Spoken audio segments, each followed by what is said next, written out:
everyone, welcome back. Is eFootball freezing on its loading screen right after the intro and never actually reaching the main menu?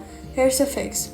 First, go ahead and force close the eFootball app completely from your recent apps. Then go to your settings and toggle airplane mode on for about 15 seconds and turn it back off to completely reset your network connection. Since eFootball loads a large amount of data on startup and a broken connection session can cause the loading screen to stall indefinitely, reopen the app fresh on a reset connection and give it full 60 seconds before assuming that it's stuck. If it's still frozen, go to your settings app, then go to general, then go to iPhone storage and find eFootball and offload app to clear a corrupted cage that's stopping from the loading screen for completing.